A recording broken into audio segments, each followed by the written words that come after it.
All right, gentlemen, we are live. Everybody, hello and welcome to a Sigma Facebook Live Q&A. Thank you very much for joining us. Today's live stream is going to focus on the Sigma FP, and in particular, the newly released firmware version 2.0. We'll discuss all of the new features and the benefits of this firmware update, and we'll also do our best to answer any of the questions that you may have here on the live stream along the way. So joining us today, there are three gentlemen who have a great deal of experience with the FP. First, I want to introduce our very own Sigma technical representative, Brian Linhoff. So Brian, say hello. Hey, everybody. Also, we have Sigma Cine Pro. This is filmmaker Graham Sheldon. Graham, thank you for joining. Great to be here. Thanks for having me. Hello, everyone. And I'd also like to welcome professional photographer and Sigma ambassador, Jim Koepnick, and he will keep us apprised of all the benefits for still photography. So Jim, welcome to the live stream. Thank you, and thanks for having me. Thank you all for joining us. And again, thank you to the entire audience here who are following along. So Brian, today you are going to be moderating this. So why don't you kick us off with some a little bit of Q&A with some of the Graham and Jim, and we can field some questions from the audience along the way. So, you know, the FP is so small and light, and it came out, it was, you know, a great camera, but there was, you know, as with everything, there's always things you can improve. And one thing about this is it's pretty huge firmware update and the features that are being added to this. So I guess my first question is, you know, what's the kind of the standout feature for, you know, each of you guys for the firmware update? You know, what kind of, like, you know, really popped off on the screen and like, oh my God, I can't believe they did that. If there is anything, let's hope there is. Yeah. I guess I'll start. I mean, 10-bit 120 frames per second to me is an absolute banner feature. I mean, geez, Brian, you pointed out this is kind of a huge update for the FP. I mean, it really is. I mean, it's almost a new camera in the sense of how many different features have been packed in for 2.0. Cinemagraphs, huge. I had never previously made a cinemagraph before, and now I am absolutely a huge fan. Raw output, I mean, there's going to require some third-party firmware support, but that's a huge one. Dual ISO, little quality of life things like just being able to play back cinema DNGs. So huge. I mean, we'll talk about all these things, I think, in more detail, but a lot of good stuff and a lot of favorites for me as a cinematographer with this one. Yeah. I mean, it is a little bit video centric in the update, but there are some good quality of life changes and definitely some stuff for the still guys there. Was there anything that stood out for you, Jim? Well, the Cinemagraph is fun, and you know, it was. I got asked to make some, and it was fun, and it challenged my creativity. And I think that was pretty cool. When I found out I could do stills from a movie, that's opened up a lot of possibilities of what I can do with. I'm shooting with an Audex underwater housing and trying to figure out how to do a project. And now I can shoot a movie of it and just grab whatever stills I want. And it solved all my problems for that. But, you know, I had stayed with Cinemagraph and pulling stills on the movie side when the firmware first came out. But I've been over on the still side lately, and autofocus in continuous mode is really fast. I mean, it's like that, and it stays on the subject. It's vastly improved. Yeah, the autofocus improvements are big. I noticed it really a lot in the video side. Before, the camera was very, very deliberate in how it did autofocus. You would like wait and then decide to move. So there was a big improvement in autofocus in video. But I hadn't taken it out and done any you know, still continuous autofocus. My shooting usually is like single target autofocus, so I don't use continuous often. So that's great. I didn't quite realize how much improved it was. I mean, there's so much in this, it's hard to go through and everything and try to figure everything out. So I keep all my cameras in continuous. I think it's because I shoot sports and action and I'm used to back button focus. So everything is in continuous autofocus. And it's just like shooting any of my other cameras. I mean, it's very responsive. I was shooting birds at the feeder this morning, and it was just locking on, not searching. Gotcha. It was fantastic. That's my type of wildlife photography, by the way. Birds at the feeder. So It's good to shoot from the living room. exactly. It's Jim, Brian 100. mentioned the cinemagraphs just a minute ago. You certainly got a lot of experience with the cinemagraphs. What did you feel about that addition to the FP? And are you going to continue using that? Is that something that you really enjoy doing? Sorry, Nick, was it a question for me or for Brian on Cinemagraphs? Oh, that was for Jim, actually. Oh, Jim, sorry. I will definitely continue doing it. Like I said, what I found was that it challenged my creativity.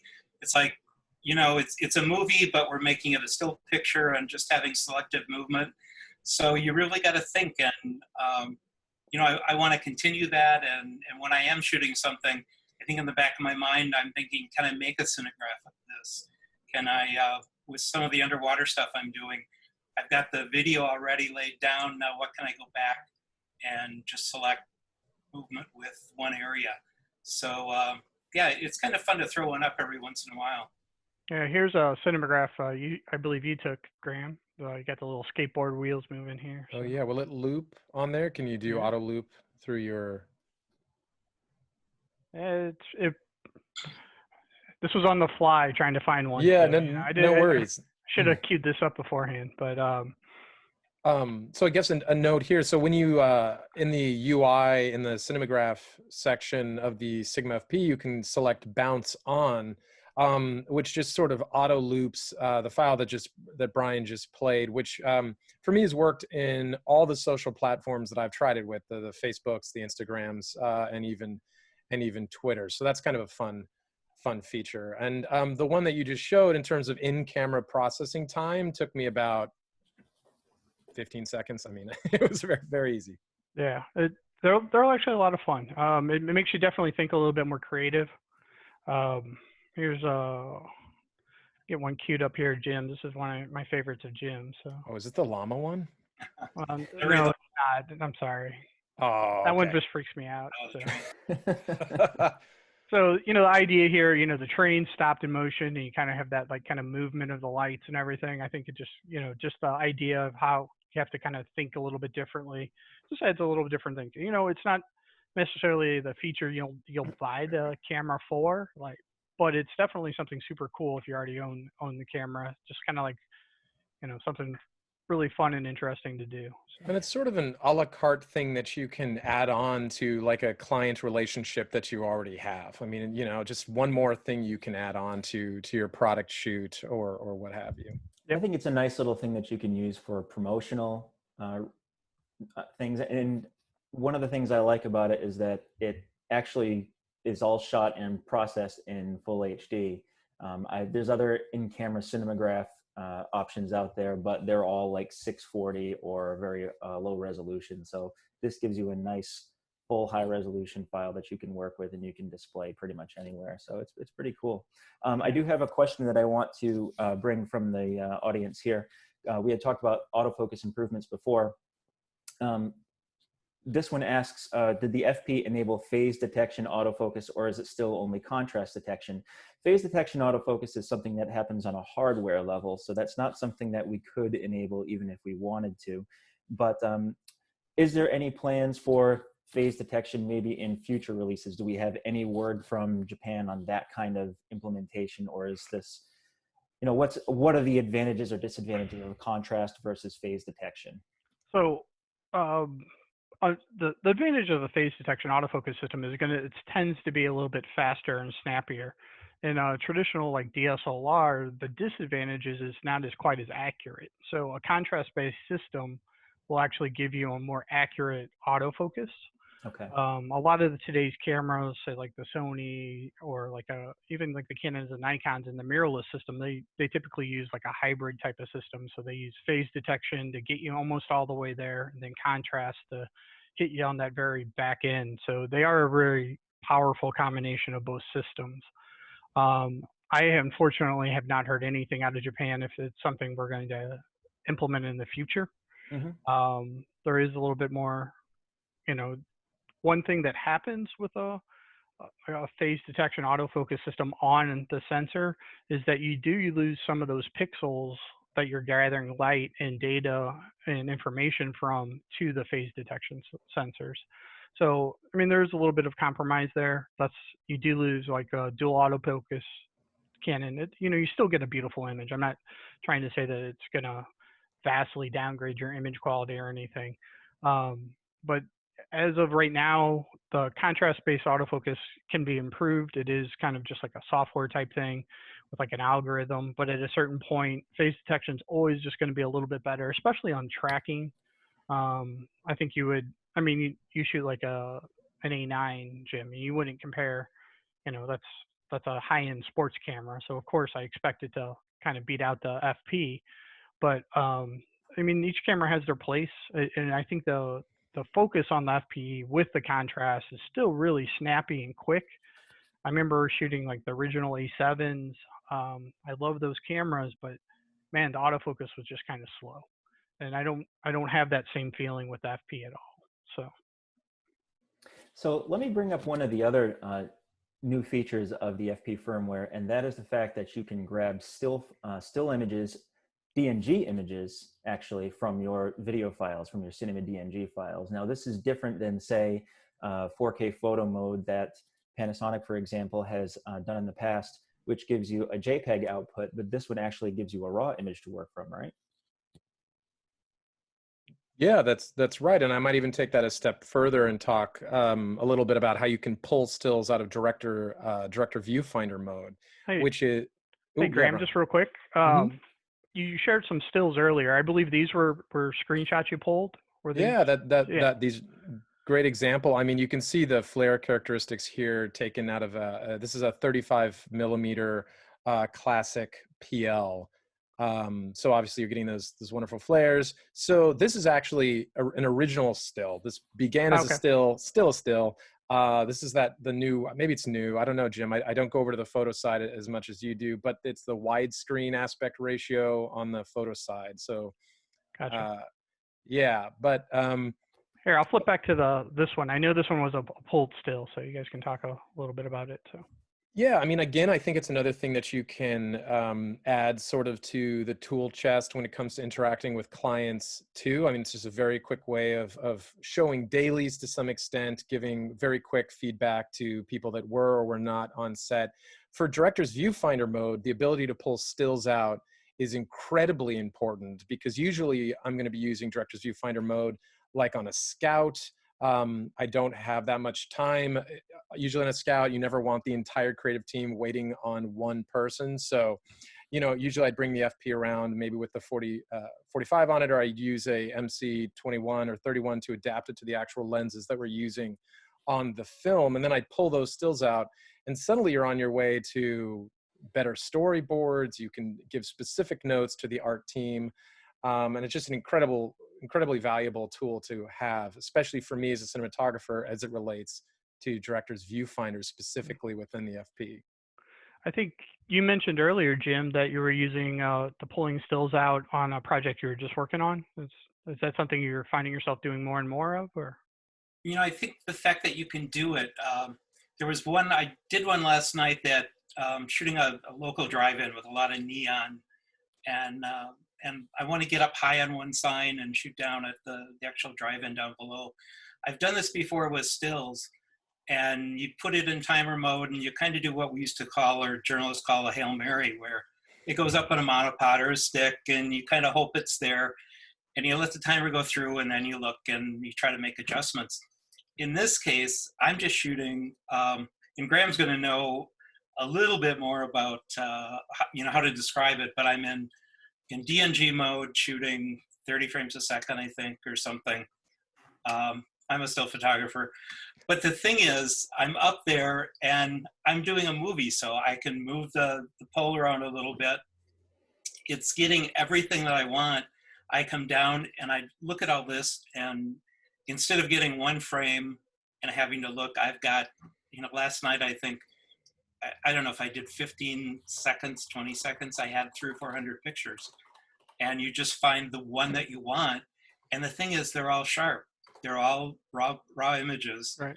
I can work on it in the camera.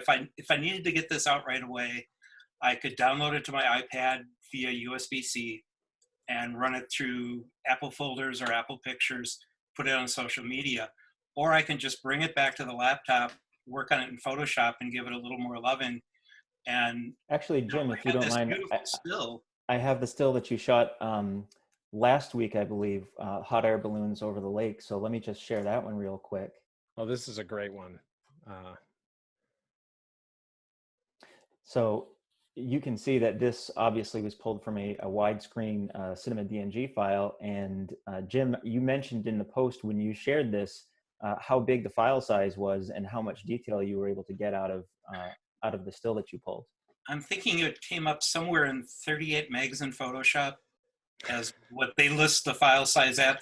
You know, I'm a still guy, Graham, not a video guy. So no, that's a big still though. A little bit different. Yeah. But Graham talks about gigabytes and terabytes. I do. I shot a project in Europe, 42 point something terabytes. This was more than enough. You know, it was, I'm trying to think if it came out to be 12 inches wide or 14 inches wide. But, you know, more than enough for a still photographer, especially if you're just going on social media or even making, you know, prints up to 8x10 or 11x14. And I think this functionality is a great way to be able to promote your video work.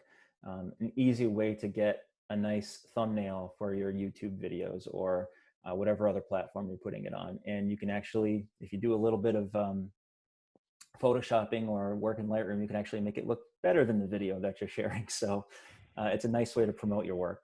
That's a great point. With such an emphasis on social these days, being able to just pull out a single image from the thing I just shot 20 minutes ago and put it up somewhere to help support whatever the campaign is. You're right. Absolutely huge. You know, and it is just, it's so sharp. It's just this beautiful raw image. I remember 30 years ago, the video crew that I worked with, you know, they tried to do a screen grab to do a PR picture for a video case. And it was all blurry. You know, they had to work like crazy to find one image that wasn't, you know, smeared a little bit. And you don't have that problem with this. At least I haven't with what I've tried.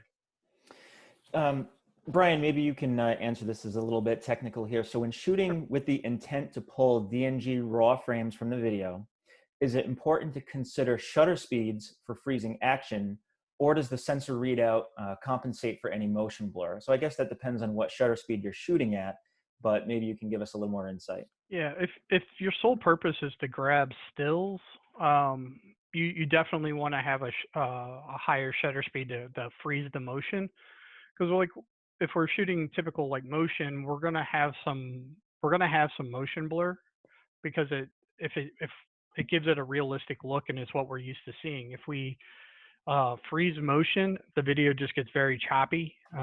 If you do it fast enough, you can be a robot. I don't know, but that's the key. So I mean, you can always pull stills if you're shooting like 24p and you're like at 50th of a second. I mean, you can, if somebody's not moving very fast, you can still grab a very sharp still. But if somebody's moving in fast action, or you're trying to maybe grab a bird sitting at a bird feeder flying off, I'd crank that, you know, shutter speed on up and just really try the freeze motion. It's the same principle as, you know, you're gonna use when you're shooting a still, and that same type of concept implies. So yeah. All right, so there are some other updates to the FP with their recent released firmware. So Brian, clue us in, my man. Sure. I mean, one of the huge ones in my opinion is the activation, so to say, of the hardware that's called dual ISO. So it's a little bit technical, but at the end of the day, the concept is kind of simple. So the camera will automatically select, based on what you set your ISO, what at 100 through 1600 ISO, it uses one gain channel, so to say, and then it resets back to 3200 ISO. So what does this kind of mean to you as a shooter? It means at 3200 ISO, you get a much cleaner image because we're not amplifying the signal any, so we're not introducing a lot of noise into your image. One of the interesting things about this concept, Graham, you'll be really familiar with this. Some photographers are not. So I'm going to share this, and maybe you can explain it a little bit, Graham, because this is kind of a little bit more of a video concept. Yeah. So, oh no, sorry. Yeah. Yeah. So I'm going to briefly describe it, and I'll let you kind of go into it. So what we're seeing here is kind of where your dynamic range is based on what your ISO is. So if you're looking at 100 ISO, we have a lot more headroom in your shadows versus your highlights.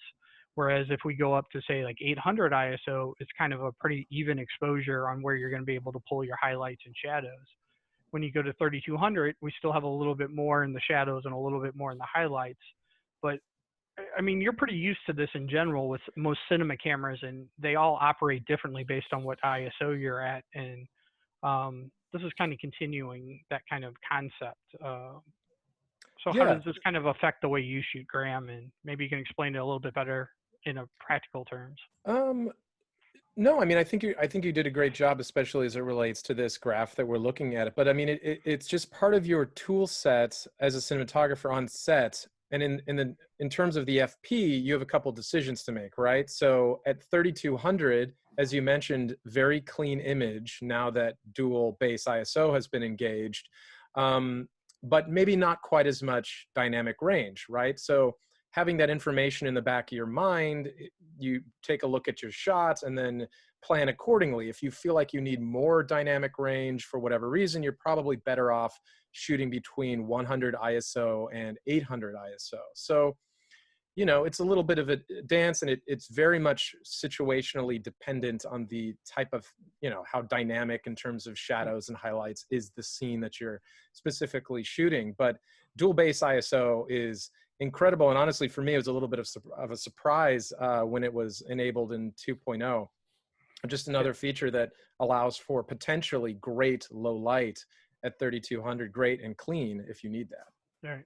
So yeah, it was a surprise to a lot of us. Apparently the sensor was enabled. The sensor we installed into the FP was originally obviously has that capability, but at the time of release, we weren't able to kind of nail down the software side of that, and so it looks like they obviously put it in place and kind of nailed it. I mean, one of the like interesting thing is, you know, even as a still photographer, you know, I'm typically gonna, so I'm looking at this, I'm probably never shooting 1600 ISO ever again. You know, I'm gonna go to 1 to 800. I'm gonna skip 1600 and immediately go to 3200, 6400 because I feel like I'm gonna get a cleaner image than that. And they're very close. The FP has been excellent for low light. But the other thing to think about is like when you're shooting a certain scene is, you know, this type of graph lets you kind of determine, you know, do I want to expose for the highlights or I want to expose for the shadows, knowing how much detail and dynamic range I have in each of those. And so to me, it's a very interesting graph.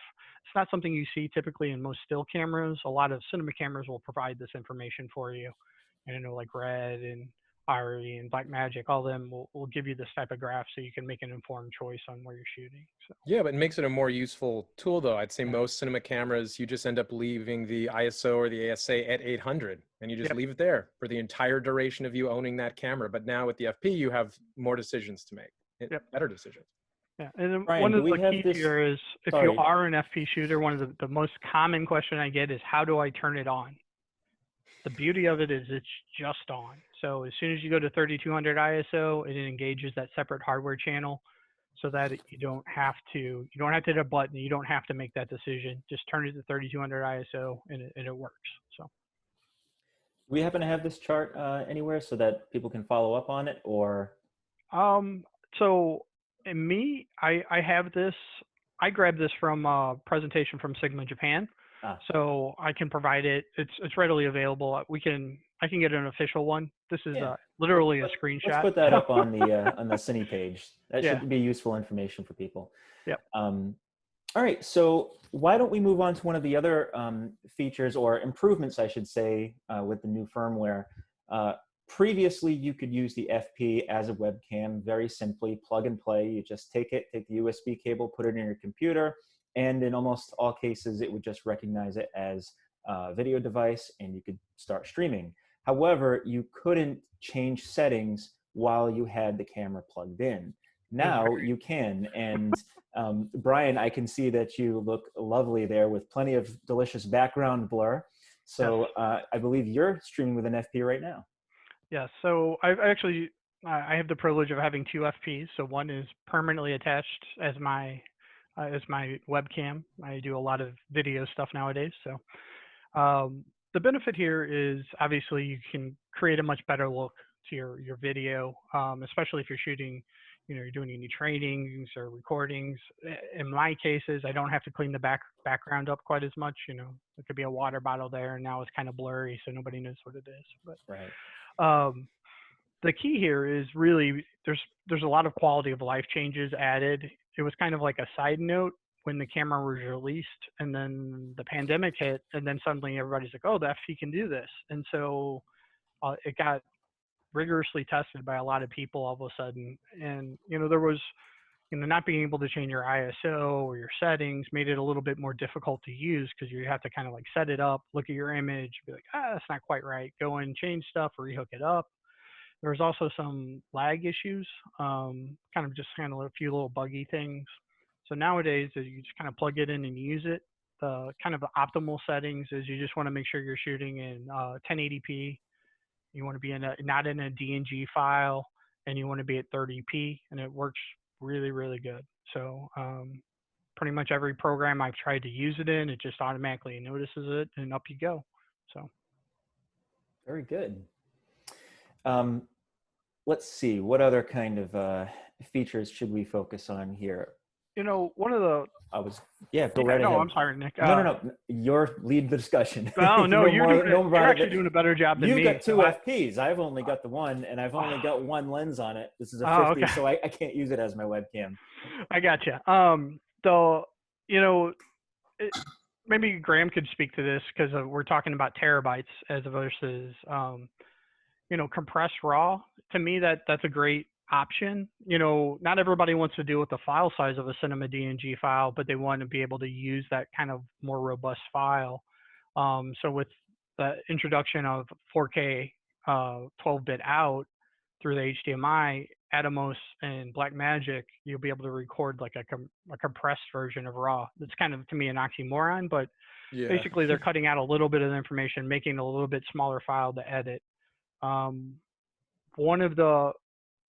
One of kind of the problem, I don't want to say problem, but it's just one of the flavors of Cinema DNG is it's really friendly with Resolve. To get it into anything else, you gotta have to work with the footage before you put it in there. Mm-hmm. The nice thing about ProRes RAW is it works really well with Final Cut, amazingly enough, and Adobe. So if you would live in that ecosystem, this might be an option for you, as opposed to shooting Cinema DNG and then having to convert it over to get it into that ecosystem. Yeah. Maybe I talked about everything, Graham. Maybe. No. I mean, you hit on a bunch of stuff there, but for sort of the higher end of the market, everybody's already kind of familiar with Resolve, especially as a coloring tool, grading tool over maybe an editing NLE, right? So there's some level of comfort already with Resolve. So for me, that wasn't a huge thing to sort of be forced into using Resolve with 12-bit Cine DNG files. But yeah, I mean, what you're talking about here is there's a smidgen of a gap between .mov and Cinema DNG 12-bit, right? It's a gigantic data spectrum. Yes. And it was like .mov, Cinema DNG, and nothing in between. And now there are things in between, so that giving you added flexibility when you're shooting your friend's wedding or something, and then not a major feature film.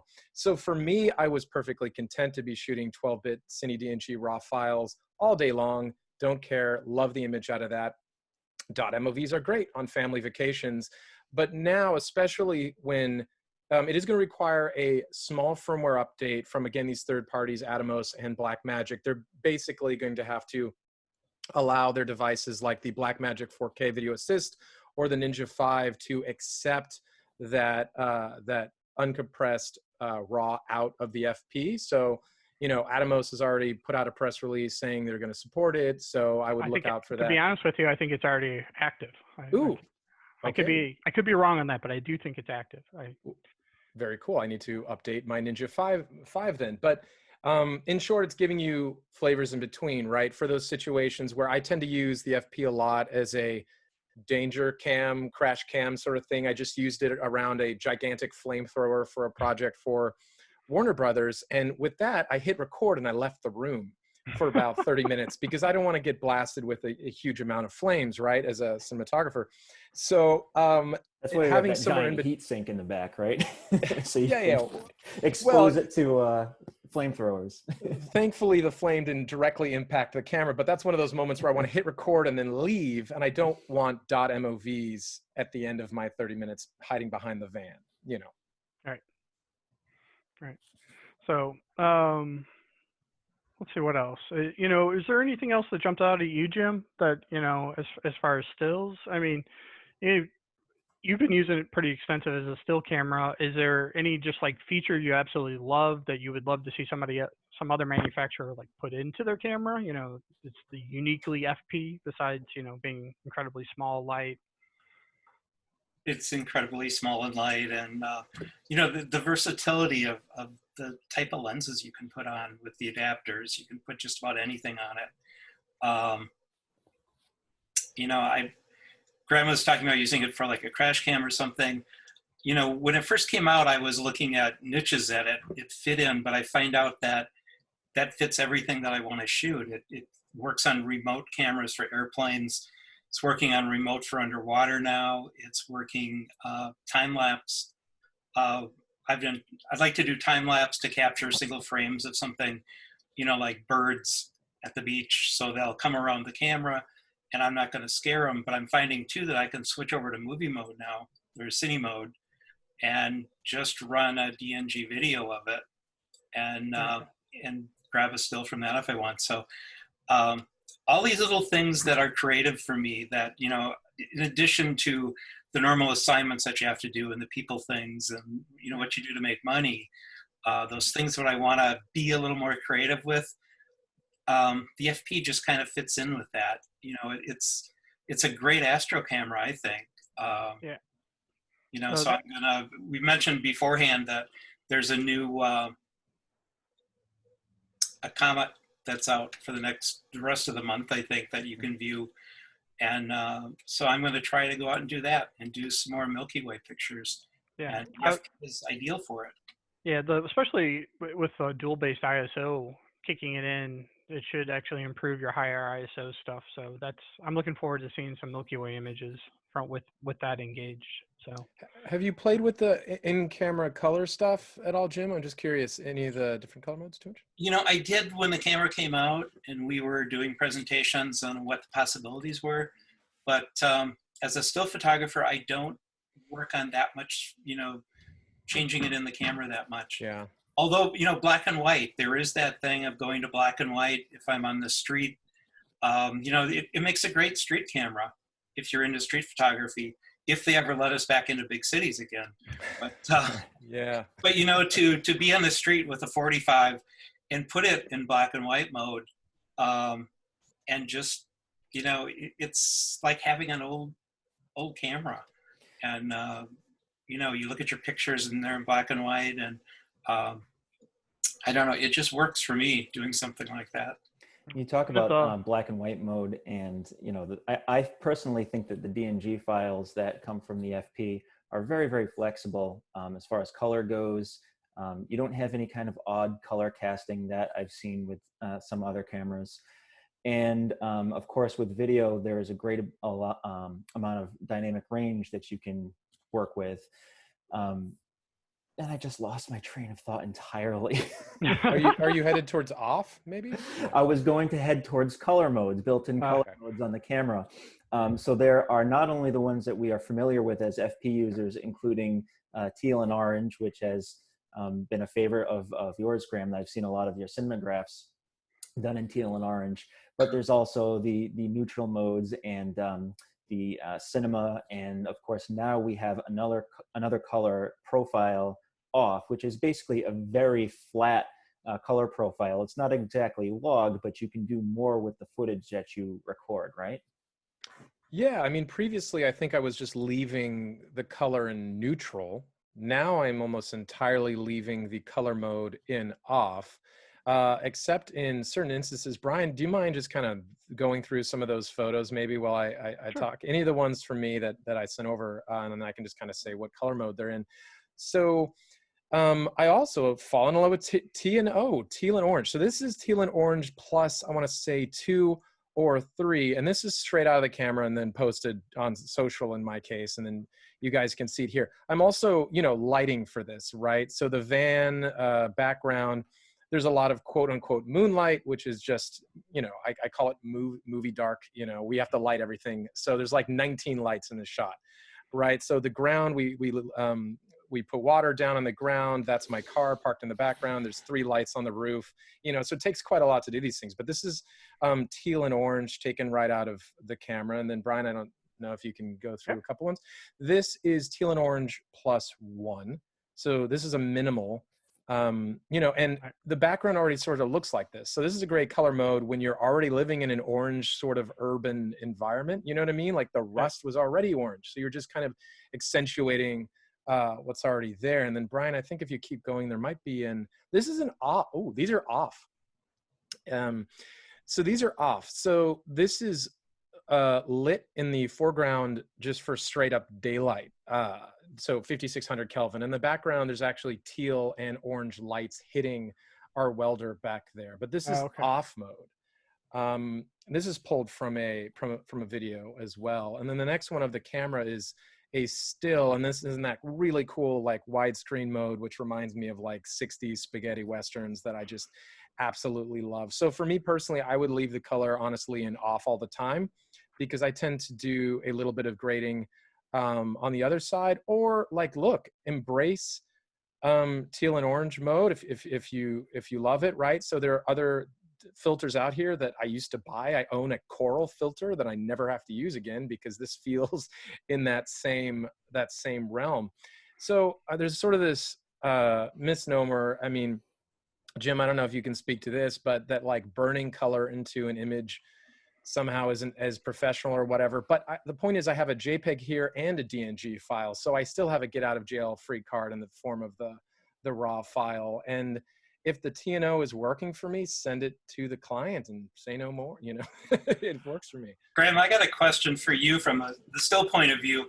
Yeah. Can I shoot in off and then just go change the colors in Photoshop or Lightroom?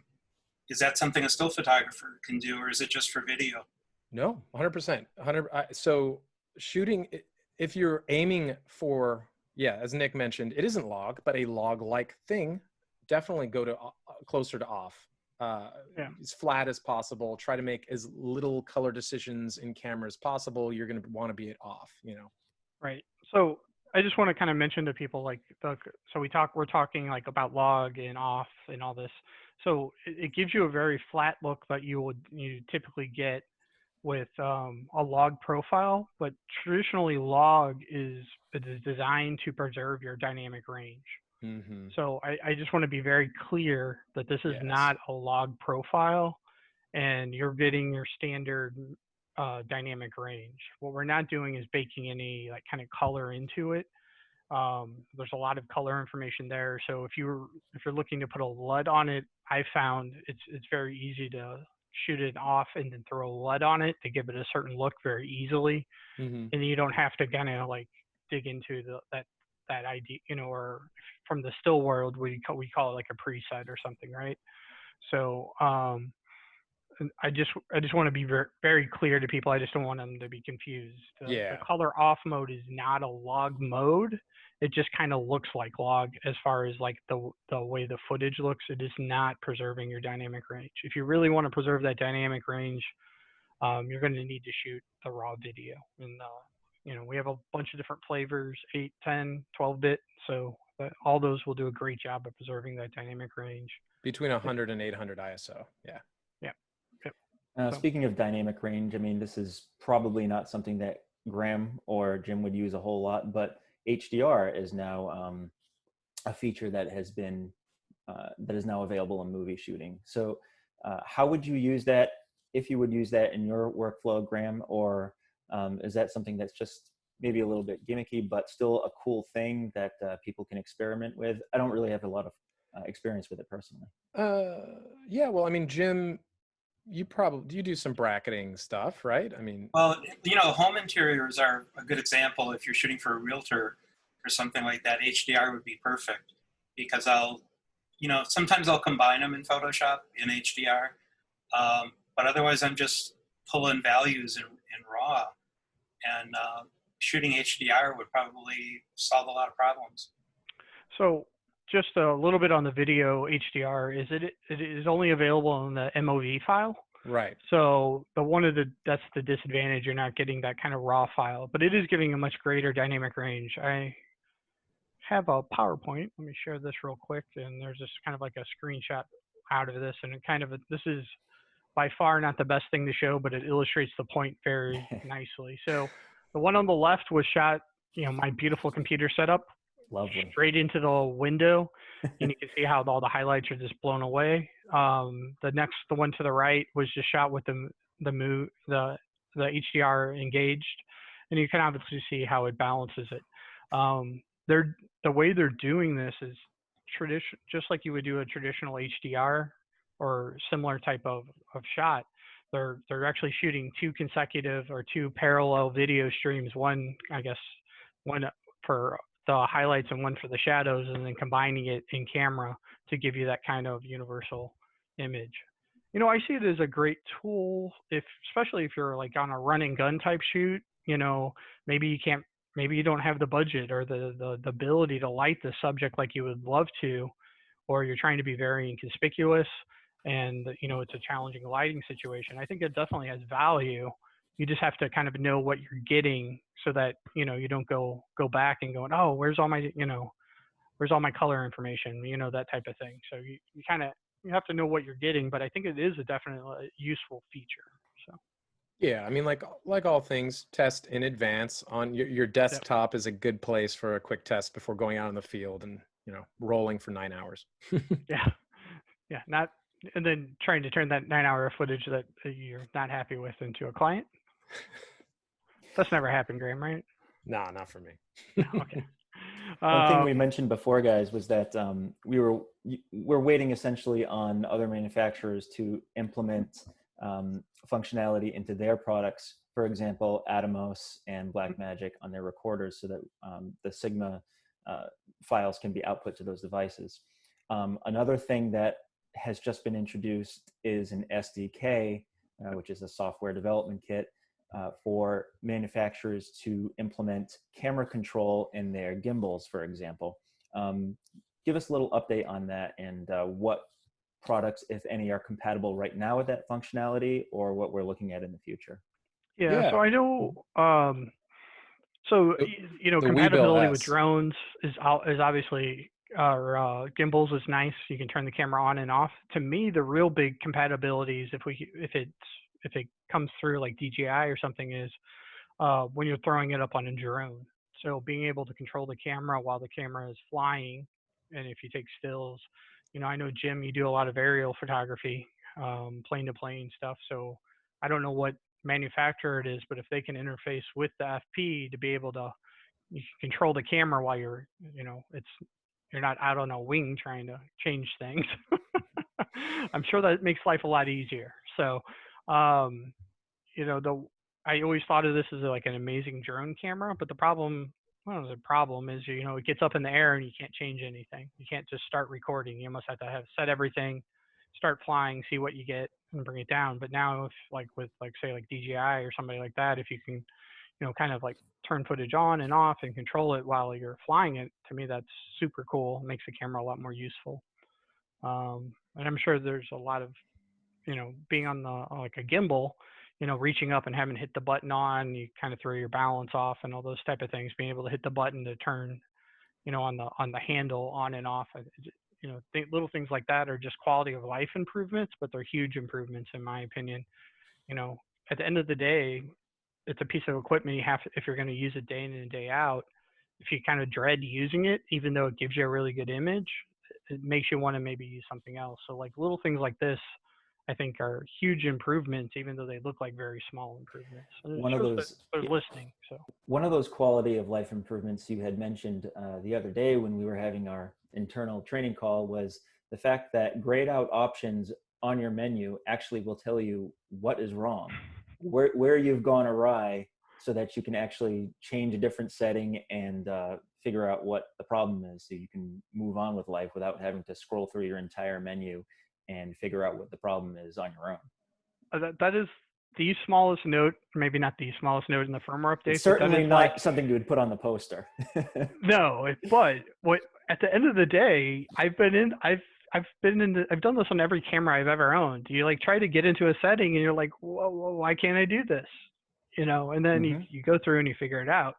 But here, it literally will say, if you try to shoot like HDR video and it's grayed out, more than likely you're in DNG for your recording format. But this will literally tell you you're in DNG, put it in MOV and move on with life. So it's a small thing, but it's like a huge thing, especially when you get into some of the more complicated functions. It's a huge thing if you're paying crew and talent and you've got to get it right. So yeah, absolutely. Especially if you gave the camera to your assistant and they suddenly decided to change all your settings and now you can't figure out why it's not working. Isn't that what the lock button is for? Do we have one of those? Yes, we do. It's built into the quick system menu. So yeah. Also, it supports timecode generation too, which is huge for cinema users, multicam stuff especially. Yeah, there's I'm not as familiar with like timecode jamming as probably you are, Graham, but there's an ability to jam timecode through the microphone port, which I'm assuming is going to make life just a little bit easier syncing things up. So yeah, that's it in a nutshell. There's third parties like Tentacle has a device that's very, very, very tiny, like that big, and it fits on top. And then because another huge use case for the FP is getting 9 FPs and pointing them at the one explosion that happens once. Again, I know I keep harping on the flames and stuff, but then you're good. Then you can sync up everything at the end faster. Yeah, I agree. I think the gentleman's name is Rubidium. I think he's if it hasn't pushed yet, I saw a video where he's talking about it, and he's the first person I know that's actually put the proof of concept into effect, and he said that the time code works. So that was awesome to hear. I don't have a time code generator here, and to be honest with you, I probably wouldn't know how to use it properly. So time code usually honestly fits with the audio department too, so it's not really an area that I'm too familiar with. Other than that, it's a good thing to have. Yes. Let's see. I think we've hit almost on everything.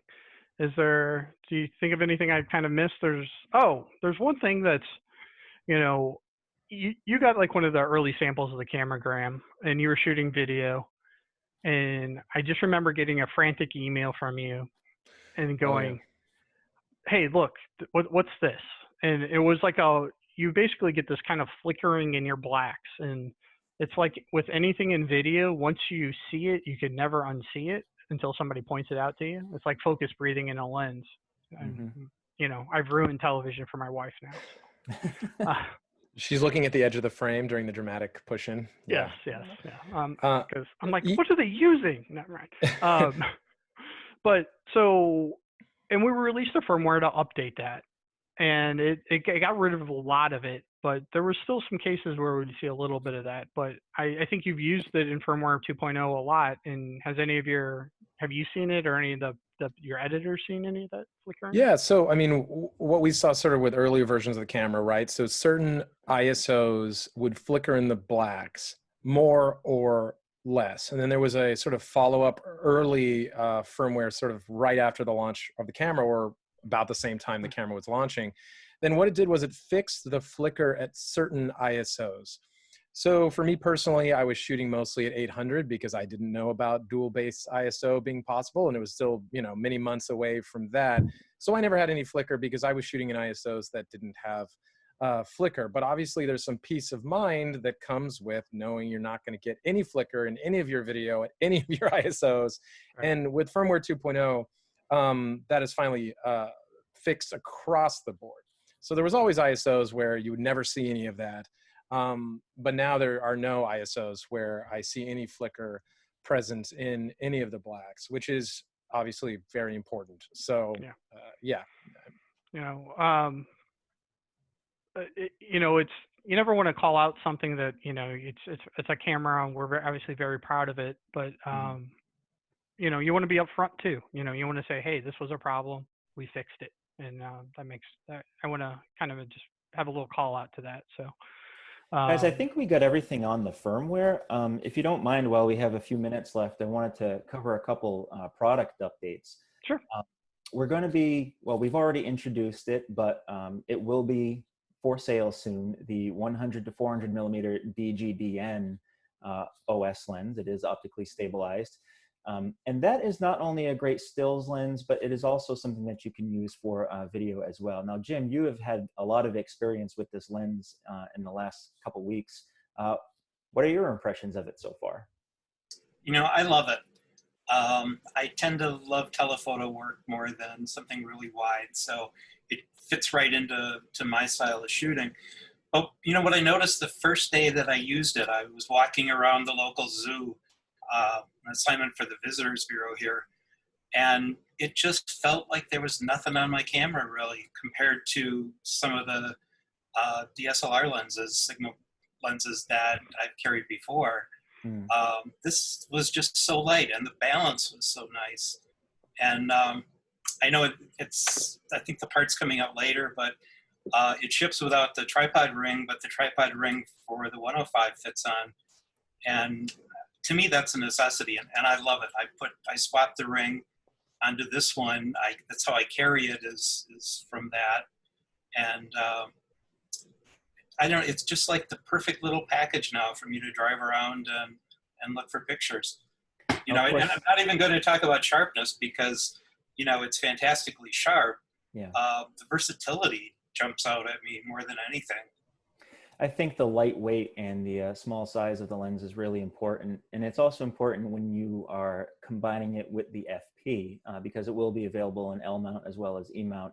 And if you're shooting on the FP and you don't have one of the optional hand grips, I can see how that could be a difficult combination. But with the small size of the lens, it actually does work pretty well. And you have a nice, small, compact, go everywhere, do everything lens package to put on your very small full frame camera. Now, it's also a very versatile video lens. My background is in television production, and studio cameras have huge telephoto zoom ranges on them. So it's always nice to have something that you can shoot from a distance with. Graham, maybe you can offer a little bit of insight on how something like this might be useful for your work. Well, given the pandemic, zooms are also very important. So zooms and macros, that's what we're going for these days. Yeah, I mean, it seems you almost don't need to say it, but everyone needs to stay apart. And I've been pitching a lot of things now, being like, I'm going to be 11 feet from you. So suddenly that became a thing. But yeah, I mean, gosh, I'm just so in love with the Cine Primes myself. I tend to kind of live in that world. But yeah, given present times, I think I'm turning to zooms more than I normally would. I'll agree with Jim. Just as far as the 100, 400, the DSLR version, I think there's an important distinction to be made. So this lens has been designed completely from the ground up to work with mirrorless cameras. So it is a new optical design, new motors, new everything. So it's not, I've heard it a million times. It's not an MC11 stuck on the back of a 100 or 400 right together. So I think you'll have unrivaled autofocus speed. You're not going to have any like drop off on that at all. But just in comparison, that focal range that used to be like my favorite lens to take with me. It would always go in my bag because it was small enough you could throw it in a bag, but gave you so much more range. So I can't wait to get it for the FP and just, throw it in a bag and go with that, or even with my Sony. And it doesn't even really need to be said, but affordability is a huge factor here. Yeah, you're under getting $1,000. A ton of range, and it's $949 for both platforms. And speaking of affordability, we're also going to be introducing 3 prime lenses that already exist for E-mount and EFM. They're APS-C format lenses, but they're going to be coming out for L-mount as well. Now, if you're a user, you might look at the current L-mount lineup of camera bodies out there and say, well, they're all full frame except for like a $3,000 Leica camera, and say, how does this work for me? Primarily for video. So This may not find its way into your bag, Jim, because you probably want to have the entire sensor's worth of pixels available to you. But if you're shooting 4K, something that covers an APS-C sensor area will work well. And I don't think you really have any disadvantages there at all. And 3 prime lenses is 16 millimeter, 30 millimeter, and a 56 millimeter. Those give you equivalent focal lengths. Just take 1.5 times that. You will be able to get 3 very sharp, very fast prime lenses for less than $1,000, I think. These would be perfect for you to blow stuff off with, Graham. Thank you, Brian. Good to know. I can't wait to try them all out. And well, we shouldn't blow past the cost of the Sigma FP full frame mirrorless either, right? It's like is it still $17.99 in North America with all dealers? I mean, full frame mirrorless. So yeah, a bit raw, like for. So you mentioned the training I did last week, and one of our ambassadors was on there, and he goes, "You mean this does what the FX9 does for $2,000?" I'm like, "Well, not everything it does, but yeah, the dual band ISO is definitely one of those things."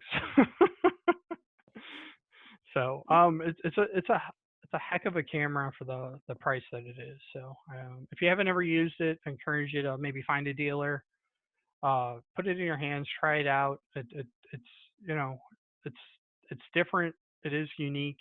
But I encourage everybody to give it a shot. The color, the images out of it are simply stunning. So. And the versatility of the camera body too. It was designed to be kind of modular, so that you could put all kinds of different accessories on it. And a lot of filmmakers and accessory makers and people who are just bored at home during the pandemic with a 3D printer on their hands have been able to fashion a lot of really cool accessories. And Graham, before this call started, you showed us a cage that, case in point, right? So you don't have to worry about that very boxy body being an impediment when you can get accessories like this that fit into a professional workflow. Yeah, I mean, I don't know if you're in gallery view now, but yeah, so depending on what platform you're walking, yeah, you can probably see it right now, but this shout out to these guys. I think this is a Polish company called Cine, and they just have this looked like it was carved by just really epically cool, like rock star aliens or something. And I just absolutely love it. So a lot of third-party support on the accessories side. Of course, some great first-party Sigma accessories too. Yep. I'm a big fan of the small hand grip, so just enough to give you a little bit better grip. So, well, we're about an hour, guys. So, does anybody want to wrap this up with some final thoughts on the FP and the new firmware? I think just one kind of final thought is the FP firmware shows that we listen, that Sigma is continually improving this camera. You know, that it's something that they're trying to build an ecosystem around and carry on to the future. So please don't be afraid to give it a try, thinking maybe, it's a one-hit wonder. It's definitely something they've spent a lot of time, money, and effort in to try to make a great product for photographers and cinematographers. There's a lot of thought that goes into it, so give it a shot. Yeah. And for my part, it's under £1. It takes up no space in your bag. You should try it out. I mean, it's not a thought to bring it into the field, and it's so versatile and modular, as has been said here, that does quite a few different things. And quick shout out to Sigma Burbank, I think is actually open. If you call ahead and set up a time, I think you can possibly demo some FPs too for anyone watching in Los Angeles. And I'll say, Firmware F 2.0, when I look at the list, I'm seeing all these technical things, but as a still photographer, once I start using them, it's all creativity. It's all, increasing my creativity and just keeping the brain working and thinking of ideas I can go out and do some shots with all these new features. Well, guys, thank you very much for joining us. And of course, we want to thank anybody who followed along on the live stream. And it'll be available on Facebook, and I'll probably get it on some other platforms so that if you're on those, you can watch it there as well. But hopefully we answered a lot of questions, a lot of burning FP questions out there. And if you do have any other questions, feel free to get in touch with us. Email info@sigmaphoto.com. Check out sigmaphoto.com and check out our phone number and just give us a call. We'd be glad to help you and answer any questions that you have regarding the FP or any other Sigma products for that matter.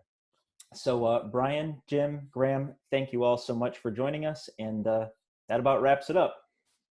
So take care, everybody.